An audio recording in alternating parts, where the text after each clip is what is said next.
श्री राम जय जय राम। श्री राम जय जय राम। श्री राम जय जय राम। श्री राम जय जय राम। श्री राम जय जय राम। बोलिए श्यावर रामचंद्र महाराज की। निज मन मुकुर सुधारि वर्णो रघुवर विमल यशो जोदायक फलचारि। श्यावर रामचंद्र की जय। प्रारंभ में मैं देवी से प्रार्थना करूं, आपके सामने मानस के जिस पंचामृत की संक्षिप्त चर्चा की जा रही है उस पर आज भी एक दृष्टि डालने की चेष्टा करें। अमृत, रूपामृत, नामामृत की चर्चा आपके सामने पिछले दिनों में की गई है और वो चर्चा तो अधूरी ही है। इसमें से एक अमृत की व्याख्या भी यदि की जाए तो सप्ताह भर में उसे पूरा करना कठिन है। फिर भी कुछ बातें आपके सामने रखी गई हैं और आज प्रेमामृत की चर्चा आपके सामने की जाएगी, क्योंकि अब आजकल परसों 3 ही दिन कथा के अवशिष्ट हैं, तो इसलिए बाध्य होकर के सारे अमृत की जो व्याख्याएं हैं उसे संक्षिप्त करना पड़ रहा। यह जो प्रेमामृत है इसकी उपलब्धि सर्वाधिक कठिन है। भगवान के चरित्र का, उनकी कथा का अमृत भी सुलभ है। भगवान के रूप का अमृत भी चित्र या मूर्ति के माध्यम से यत्किंचित सुलभ कहा जा सकता है। यद्य प्रत्यक्ष दर्शन उस रूपामृत की उपलब्धि भी बहुत सरल नहीं है। और नामामृत यद्यपि प्रकट है, पर नामामृत की महिमा पर विश्वास कर पाना व्यक्ति के लिए कठिन होता है, क्योंकि मनुष्य का यह स्वभाव है कि जो वस्तु जितनी सरलता से प्राप्त होती है वह उसका मूल्य उतना ही कम करता है। और आप प्रत्यक्ष देखते हैं, इस महंगाई के समय भी अन्न आदि की तुलना में हीरा या मोती कितना अधिक महंगा है। अन्न के बिना व्यक्ति का कार्य चलना असंभव है, पर हीरा मोती के बिना तो चाहे जो व्यक्ति पूरा जीवन व्यतीत कर सकता है। पर हीरा मोती सोने का दाम अधिक है और अन्न का दाम कम है, तो उसका एकमात्र तात्पर्य है कि हीरा मोती सोना जितनी कठिनाई और दुर्लभता से प्राप्त होता है उसकी तुलना में अन्न जो है व्यक्ति अधिक सरलता से पा लेता है। तो व्यक्ति का जो मूल्यांकन है वो वस्तु की विशेषता के आधार पर न हो करके दुर्लभता के आधार पर होता है। तो भगवान का नाम तो सुलभ है और सुलभ होने के नाते व्यक्ति को यदि उससे ये कह दिया जाए कि भाई राम नाम जपो, तो उसको लगता है कि यह कौन सी बात कह दी गई। गोस्वामी जी के सिद्ध संत के रूप में उनकी महिमा चारों ओर व्याप्त थी, और किसी व्यक्ति ने आकर गोस्वामी जी से यह प्रश्न किया कि आपने किस साधना के द्वारा ये सिद्धियां प्राप्त की हैं। इतनी कवित्व, इतनी सिद्धि, इतने चमत्कार आपके जीवन में दिखाई देते हैं। आप बताएंगे कि किस साधना तपस्या के द्वारा आपने पाया है। तो गोस्वामी जी ने कहा कि बस वो तो राम नाम है। सुनने वाले को लगा कि ये तो बढ़िया विश्वास की बात है। राम नाम तो हम सभी जानते हैं, और ये राम नाम से ये कह रहे हैं तो शायद ये छिपा रहे हैं कि सब लोग रहस्य न जान लें। तो जब उसने ये कहा कि महाराज आप छिपाइए नहीं, आप बताइए, तो गोस्वामी जी ने भगवान शंकर की शपथ लेकर के विनय पत्रिका में कहा, और शब्द कितने आग्रह से उन्होंने कहा कि शंकर साख जो राख कहो पशु तो कर जी गिरो।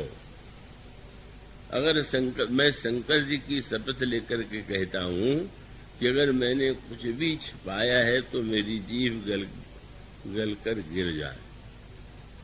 क्या अपनो भलो राम नाम ही सो तुलसी ही समझ पड़ो। मेरे जीवन में तो एकमात्र जो कुछ तुम्हें दिखाई दे रहा है वह एकमात्र राम नाम का ही प्रताप।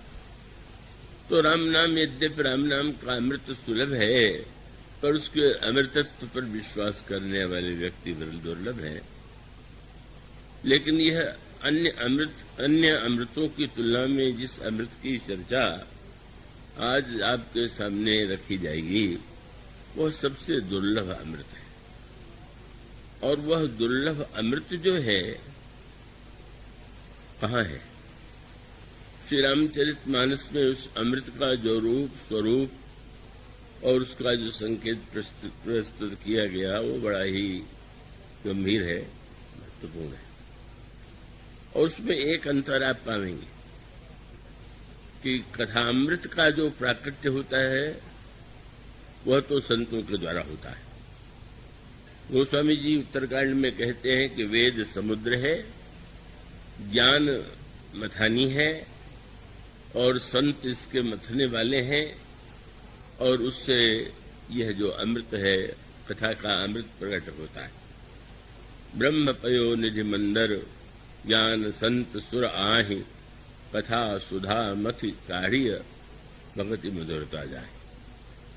तो कथामृत को प्रकट करते हैं संत, और भगवान का जो रूपामृत है का वो मनु जैसे भक्त जब साधना करते हैं, और वो साधना भी बड़ी ऐसी है कि जो कठिन साधना है, और उसके पश्चात भगवान जब अवतार लेते हैं तो मानो महाराज मनु या कश्यप, अदिति, इनकी साधना के स्वरूप संसार के सामने संसार के लोगों को रूपामृत मिला। और यह जो नामामृत है, यह नामामृत जो है उसके लिए गोस्वामी जी की फिर संकेत ये करते हैं कि वेद समुद्र से ही इसका प्राकट्य हुआ, और यह वेद समुद्र से जो राम नाम प्रकट हुआ संतों, मुनियों और महापुरुषों के द्वारा, तो वो राम नाम का अमृत शंकर जी मुख में धारण करते हैं। पर यह जो प्रेमामृत है इसका मंथन अत्यंत कठिन था, इसका पाना बहुत बहुत कठिन था। और इसलिए इस प्रेमामृत की विलक्षणता ये है कि इसे पाने के लिए स्वयं भगवान श्री राम को ही मंथन करना पड़ा। यह प्रेमामृत की विलक्षणता है। और उसका एक दूसरा रहस्य भी है कि जिन लोगों ने मंथन किया तो उन लोगों को मंथन के बदले में अमृत मिला। तो भगवान ने इस प्रेमामृत को स्वयं क्यों प्रकट किया? कि भगवान को स्वयं किसी अन्य अमृत की आवश्यकता नहीं थी, पर प्रेमामृत की आवश्यकता उनको भी थी। तो इसलिए उन्होंने निर्णय किया कि इस प्रेमामृत को तो मैं स्वयं मंथन करके प्रकट करूंगा। वह प्रेमामृत कहाँ है, कितनी कठिनाई से वह अमृत प्रकट हुआ, इसके लिए आप अयोध्या कांड के उस दोहे पर दृष्टि डालिए। जब चित्रकूट में श्री भरत प्रवेश करते हैं और उस समय उनके प्रवेश करते ही सारे वातावरण में जो एक दिव्यता रस का संचार हो गया, ऐसा लगने लगा कि जड़ों में भी रस का प्रेम का संचार हो गया। तब गोस्वामी जी ने वह दोहा लिखा जिसमें उन्होंने बताया कि वह समुद्र श्री भरत है और भरत समुद्र में ही यह प्रेम का अमृत छिपा हुआ था। और यह समुद्र जो है, इस समुद्र का मंथन करना सबसे अधिक कठिन था। इसलिए इस दोहे में इस समुद्र के साथ एक शब्द और जोड़ा गया, प्रेम अमीय मंदर विरह भरत पयोधि गंभीर। इतना गंभीर यह समुद्र था, इतना अथाह यह समुद्र था कि इसका मंथन कर सकना केवल भगवान श्री राम के लिए संभव था। और उस मंथन के लिए प्रभु को भी कठिन प्रयत्न करना पड़ा। ऐसी योजना बनानी पड़ी कि जिसके द्वारा स्वयं वे भी उस अमृत का पान कर सकें और अन्य भी उस अमृत का पान करके धन्य हो सके।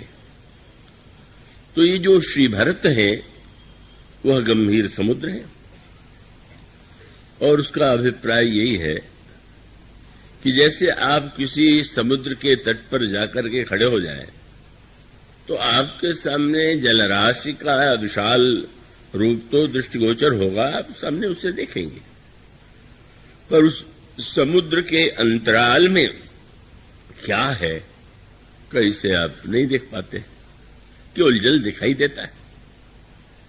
आकाश और जल में ये अंतर प्रत्यक्ष है। आकाश में जो कुछ है आप सामने उसे देख पाते हैं एक सीमा तक, आप दृष्टि से उसे देख पाना संभव प्रतीत होता है, पर समुद्र के अंतराल में जो है उसे देख पाना संभव नहीं। और इसीलिए एक तुलना के रूप में मैं कहा करता हूं कि यदि श्री लक्ष्मण और श्री भरत के चरित्र की तुलना की जाए तो दोनों में सबसे बड़ा अंतर यही है कि श्री लक्ष्मण जी का चरित्र आकाश के समान विशाल है और उनके हृदय में जो भी भाव है, जो विचार हैं, वो सामने प्रत्यक्ष है, प्रकट है। लक्ष्मण जी उसे छिपाते नहीं। और श्री भरत समुद्र है कि उन्हें देख करके उनके चरित्र की विशेषताओं को समझ पाना संभव नहीं था। तो बाल्यावस्था से ही लक्ष्मण का जो चरित्र है वो तो संसार में, अयोध्या में भगवान के भक्तों में प्रसिद्ध हो चुका था। 12 ते निज हित पति मानी, लक्ष्मण राम चरण रतिमानी। तो जो है श्री राम के चरणों में वे उनकी सारी प्रीति है, सारी रति है। इसका स्पष्ट तात्पर्य है, गोस्वामी जी कह सकते थे कि अब श्री भरत जी के हृदय में श्री राम के प्रति रति नहीं है क्या? क्या शत्रुघ्न जी के हृदय में श्री राम के चरणों में रति नहीं है क्या? पर गोस्वामी जी जब ये कहते हैं कि 12 ते निज हित पति जानी, लक्ष्मण राम चरण रति मानी, और आप उसी क्रम को उस दृष्टि से विचार करके देखिए।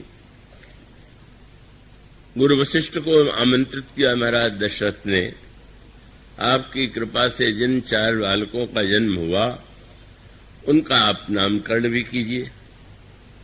तो नामकरण करने में भी आप यह सूत्र पाएंगे कि अगर श्री भरत के नाम गुरु वशिष्ठ ने श्री भरत का नामकरण किया तो उसमें उसकी व्याख्या किस रूप में की? उन्होंने यही कहा कि विश्व भरण पोषण कर जोई, ताकर नाम भरत सोई। जो विश्व का भरण पोषण दोनों करते हैं वह भरत। और जब शत्रुघ्न जी का नामकरण किया गया तो कहा गया जाके सिमरन ते रिपुनासा नाम शत्रुघ्न वेद प्रकाश। जिनके स्मरण से शत्रुओं का विनाश हो जाता है उन्होंने कहा इस बालक का नाम मैं शत्रुघ्न रखता। पर जब लक्ष्मण जी का नामकरण करते हैं तो एक नई बात पाएंगे जो उन दोनों भाइयों के साथ नहीं जुड़ा। और वो क्या है? श्री भरत शत्रुघ्न के साथ वह शब्द नहीं जो लक्ष्मण जी के साथ। और आप जब दोहा पढ़ेंगे तो उसमें आपको एक शब्द मिलेगा। उन्होंने कहा ये जो बालक है लच्छन धाम राम प्रिय। ये राम प्रिय शब्द न श्री भरत के साथ है न शत्रुघ्न के साथ है, लेकिन लक्ष्मण के साथ ये शब्द जुड़ा। इसका अर्थ नहीं था कि वो राम प्रिय नहीं थे, बल्कि आगे चल करके तो भगवान राम से जब पूछा जाए तो यही कहते हैं कि भरत सरिस प्रिय को जो माही। तो वो तो कहने में बड़ा सरल था कि वो राम प्रिय है, लेकिन गुरु वशिष्ठ जो है लक्ष्मण जी का नामकरण करते समय लक्षण धाम राम प्रिय अन्य गुण भी है सकल जगत आधार। गुरु वशिष्ठ ते ही राख्यो लक्ष्मण नाम उदार। तो अब लक्ष्मण का अभिप्राय है कि लक्ष्मण का श्री राम के प्रति प्रेम इतना प्रत्यक्ष था, उनकी रति इतनी दृष्टिगोचर होती थी कि कोई व्यक्ति उनका परिचय दे और उनके साथ राम प्रियता का नाता न जोड़े तो वो कोई उसके दृष्टि गोस्वामी जी की दृष्टि में उस व्यक्ति ने लक्ष्मण के व्यक्तित्व के गौरव को कम कर दिया। बल्कि विवाह प्रसंग में उस बात को पढ़ के थोड़ी हंसी सी भी आती है, पर वहां पर भी लक्ष्मण जी के संदर्भ की विशेषता दिखाई देती है। भगवान राम जनक नंदिनी सीता का विवाह संपन्न हो गया और मंडप में ही निश्चित किया गया कि अन्य तीनों राजकुमारों का भी विवाह यहां महाराज के स्वयं महाराज जनक की पुत्री उर्मिला और श्री सीता और उनके भाई जो कुशकेतु हैं उनकी कन्या है मांडवी और सुतकीर्ति। तो ये निश्चित किया गया कि ये विवाह भी इसी मंडप में संपन्न किया जाए। अब वो जब लोग तो जन्मपत्री मिलाते हैं, जन्मपत्री के द्वारा विवाह में ये कहते हैं कि वर कन्या के गुण कितने मिले और क्या मिले, पर वहां गोस्वामी जी जो दोनों वर कन्या के जो मिलान का वर्णन करते हैं बड़ा सार्थक है। अब वो शब्द जब मांडवी जी का विवाह श्री भरत से हुआ तो गोस्वामी जी ने उनके परिचय में क्या शब्द लिखा? कुशकेतु कन्या प्रथम जो गुणशील सुख शोभामयी। महाराज कुशकेतु की जो ज्येष्ठ कन्या है और जिनमें गुण और शील और शोभा की विशिष्टता है, सो दई वर्षे कुशकेतु राजा के माध्यम से कब मांडवी जी का समर्पण श्री भरत के लिए हुआ। तो मानो उसका अभिप्राय ये है कि श्री भरत के चरित्र में सर्वाधिक विलक्षणता उनका शील। तो स्वाभाविक रूप से उनकी पत्नी यदि शील गुण से युक्त न हो तो दोनों में वास्तविक प्रीति हो ही नहीं सकती। तो इसलिए श्री भरत के शील की जितनी प्रशंसा है उसी के संदर्भ में मांडवी के लिए भी शील की बात अवश्य जोड़ी गई। श्रुत केतु कन्या कुश केतु कन्या प्रथम जो गुणशील सुख शोभामयी सब रीति प्रीति समेत करिसो व्याहि नृप भरत ही दई। और फिर जब सुतकीर्ति का शत्रुघ्न जी से परिणय संपन्न हुआ तो गोस्वामी जी की शब्दावली क्या है? जहि नाम श्रुत की रति सुलोचनी और सुमुखी सब गुण आगरी। जो सुमुखी हैं और सुलोचनी हैं और समस्त गुणों की केंद्र हैं। तो श्रुति कीर्ति का जो एक सांकेतिक अर्थ है, आप उसको यह इसे सरलता से ग्रहण कर सकते हैं। श्रुति वेद को कहते हैं और मानो ये साक्षात वेदमयी श्रुति कीर्ति के रूप में जो विद्यमान है, उनकी ये विशिष्टता है जो शत्रुघ्न जी के साथ पढ़ने के लिए आवश्यक है। लेकिन अनोखी बात हो गई। अब ये कहना चाहिए कि उर्मिला जी का विवाह जब उन्होंने किया तो मांडवी श्रुति कीर्ति के लिए तो कह दिया कि वो उसके कन्या है, तो अब कहना चाहिए कि उर्मिला जी जनक की कन्या है। लेकिन कैसी अनोखी बात है, गोस्वामी जी ने उर्मिला जी का परिचय करने के लिए जनक की पुत्री कह के परिचय नहीं दिया। क्या कहा? बोले जानकी लघु भगिनी, सीता जी की छोटी बहन। इसका अर्थ क्या है कि अगर उनसे नाता न हो राम सीता से, तो लक्ष्मण के मन में उसके प्रति आकर्षण ही उत्पन्न नहीं हो सकता। तो जानकी लघु भगिनी तो मांडवी भी है, जानकी लघु भगिनी तो श्रुति कीर्ति भी है। लेकिन जैसा नामकरण में भरत जी लक्ष्मण जी के लिए राम प्रिय कहना परमावश्यक है, उसी तरह से अगर उर्मिला जी का विवाह लक्ष्मण से हो रहा है तो गोस्वामी जी कहते हैं कि वो तो पूजनीय प्रिय परम जहाते, मानिए सब ही राम के नाते। उनके चिंतन का और आस्था का केंद्र तो केवल श्री सीता जी, श्री राम की प्रिया हैं श्री किशोरी जी, और उनकी लघु भगिनी है। तो इसका अभिप्राय यह है कि लक्ष्मण जी की जो प्रीति है श्री राम के प्रति, वो सबको ज्ञात थी और ऐसा लगता था कि इस शब्द को जोड़े बिना उनका परिचय अधूरा रह जाएगा।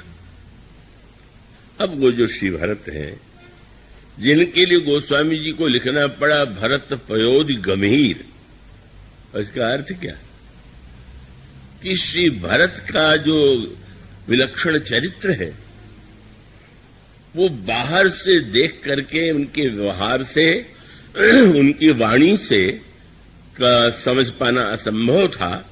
भरत जी के अन्य गुण तो लोगों को यत्किंचित दिखाई देते थे, लेकिन जो श्री भरत के जीवन में, अंतःकरण में श्री राम के प्रति प्रगाढ़तम प्रेम था, वो प्रेम किसी के सामने नहीं आया। क्योंकि पूरे मानस में भरत के चरित्र की यह जो समस्या है, गंभीरता है, वो आपको पग पग पर परिलक्षित होगी। और उस युग में भी भरत के स्वभाव और चरित्र को समझ पाना बहुत कठिन था। बड़े से बड़े व्यक्ति भी श्री भरत को सही अर्थों में समझने में सक्षम नहीं थे। और वो सज्जन शायद यहां हो, बुरा नहीं मानेंगे। बहुत वर्ष पहले, तो कितने वर्ष पहले एक सज्जन मिले, परिचय उनका वकील के रूप में दिया गया, बड़े बुद्धिमान व्यक्ति थे। तो उन्होंने कहा कि मैं कुछ विचार रखना चाहता हूं। तो उन्होंने कहा कि ये भरत जो है ये तो बड़े कुटिल राजनीतिज्ञ थे। अब मैं तो सुनकर के स्तब्ध रह गया कि ऐसा भी कोई शब्द भरत के लिए कर सकता है। और उन्होंने तर्क यही किया कि जब एक बार चित्रकूट में भगवान श्री राम ने ये कह दिया कि भरत कहे सो किए भलाई, तो अयोध्या से तो ये ढिढोरा पीट के आए कि श्री राम को लौटा के ले आनी। और श्री राम ने कहा तो बोली नहीं, केवल दिखावा करना चाहते थे कि मैं श्री राम को मनाना चाहता हूं, और वस्तुतः तो उनके हृदय में कोई ऐसी आकांक्षा नहीं थी। मैंने उनको सादर प्रणाम किया, आपने बड़ा कष्ट किया और उससे अधिक मुझे कष्ट आपने दिया। आप किस तरह से आपका चिंतन है, आपकी वकालत मानो अब भरत को ही बुरा सिद्ध करने में अपनी बुद्धिमत्ता को सार्थक बना लेगी। पर उसका अभिप्राय यह है कि श्री भरत के व्यवहार में जैसा उन्होंने तर्क ढूंढा वह व्यक्ति ढूंढ सकता है, और उन्होंने यही कहा मुझसे। तो श्री भरत के विषय में तो बार बार उस समय भी लोगों को यत्किंचित भ्रम होता था, पर वो दूर हो गया। अब उनका दूर नहीं हुआ तो वो तो एक असंभव सी बात है। कई लोग ऐसे होते हैं कि जिनका भ्रम दूर नहीं होता।